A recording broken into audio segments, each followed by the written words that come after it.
you yet had a formal visit with the Detroit Lions? I have not. No. Have you had any informal? I have.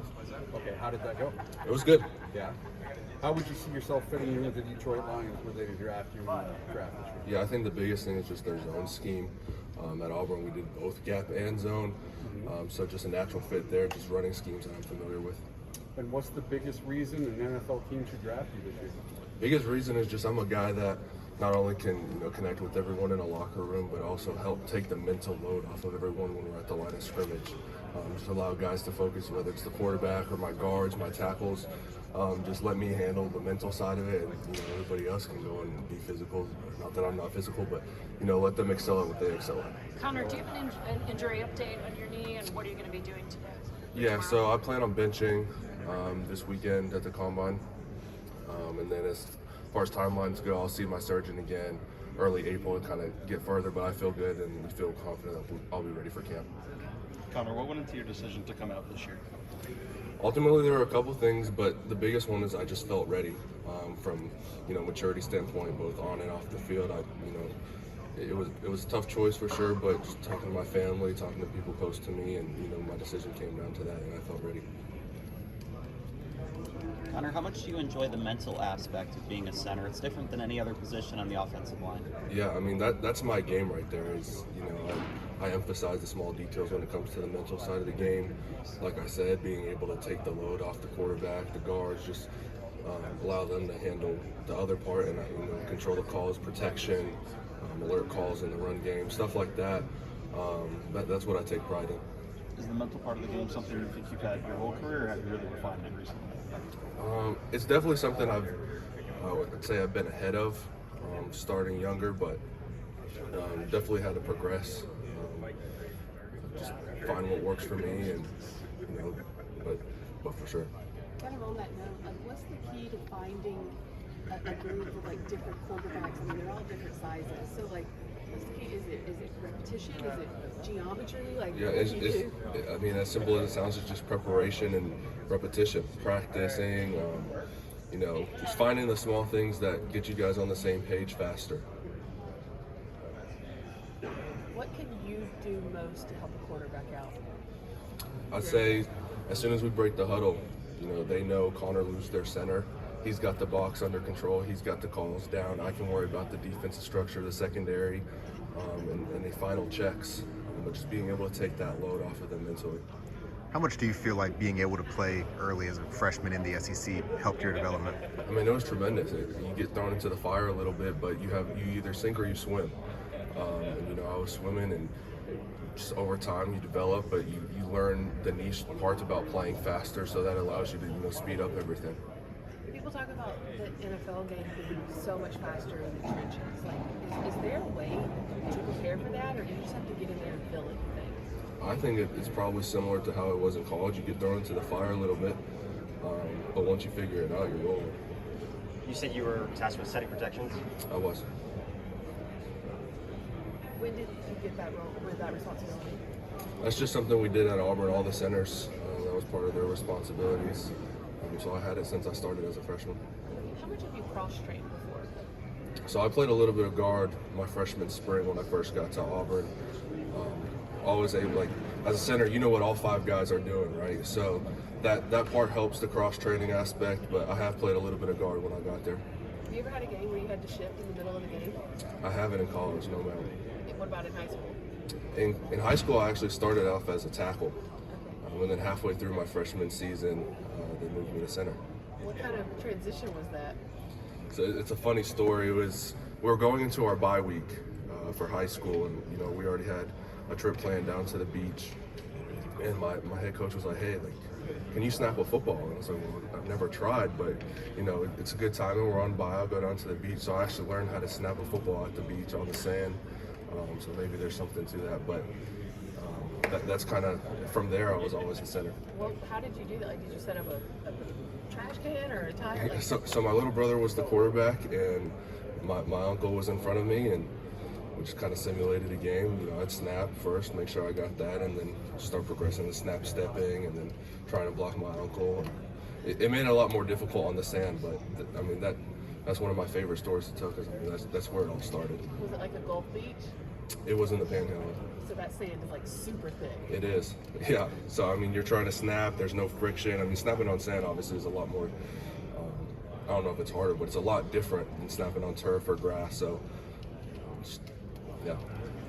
Connor, have you met with the Houston Texans while you're here? I have. Is that a formal or informal? Formal. How'd that meeting go? It went well.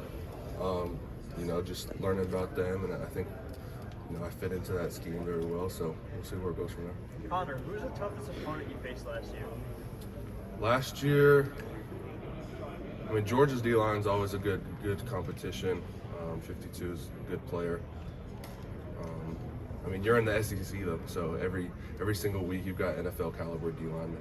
Connor, what would you say was your favorite run play at Auburn, where they call in the huddle and you're just giddy for that next play? Wide zone.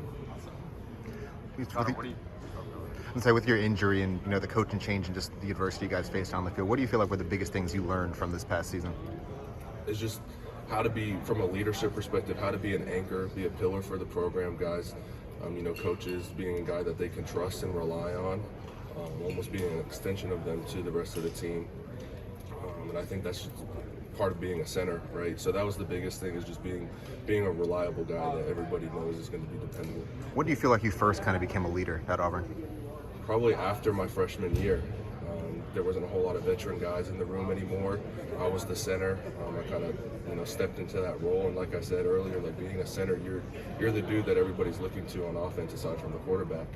And I took that responsibility and just ran with it. There's a massive mental component to playing center.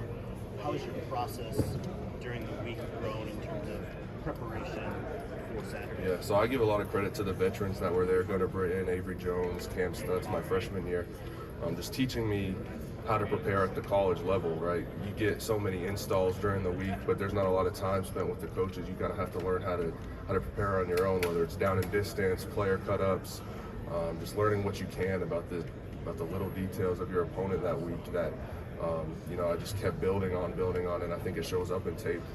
There was one block that you could show these teams that kind of epitomizes what you're about on the field.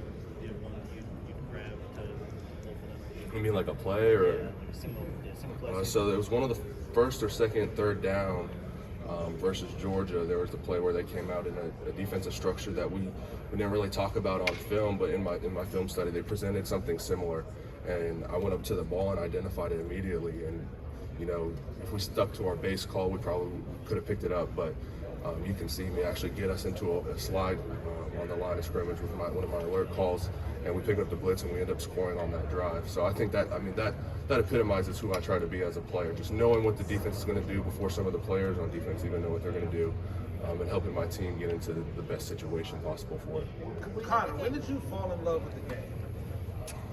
I'd say third grade when I first started. It was my first year ever playing football. I played a little baseball, played a little basketball, but football really is, I fell in love with it. There's not many sports, aside from maybe wrestling or hockey, that you can just go and hit someone and not get in trouble for it. And I think that's probably was the first thing that I was like, okay, that's what drew me to it. Connor, have you met with the Tampa Bay Buccaneers at all this week? I have not, no sir. You're still relatively young. How do you know you're ready? Like I said, I've always, when I first got to college, I was always growing up, leaning on the veteran guys, kind of learning what I could from them, like I said.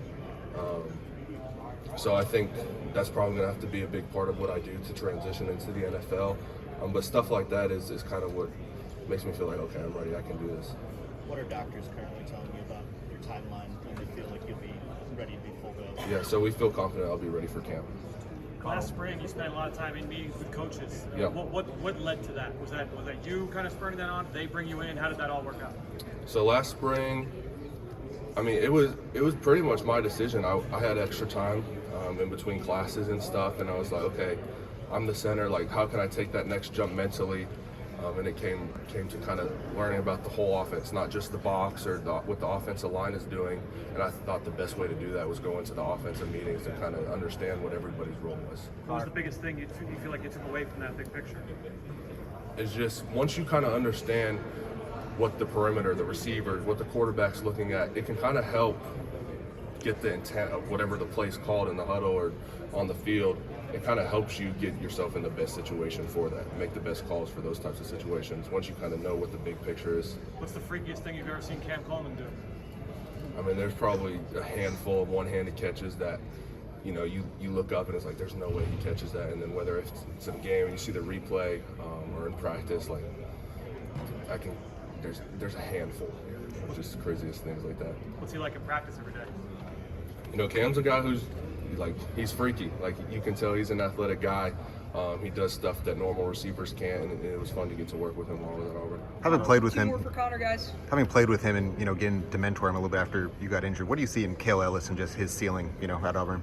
I think Cale's always been, he kind of followed in my footsteps of, attaching on to those veteran guys like I did, and just I kind of took my experience, because it was very ironic how I got my start and how he got thrown into the fire like I did. So I just kind of poured into him in that regard, and mentally he's more than capable of running the Auburn offense, and physically he's only getting stronger with another offseason. So I'm excited to see what he can do. Last one for Connor. Every at the combine, there's so much talk about arm length, regardless of offensive line position. How important is arm length?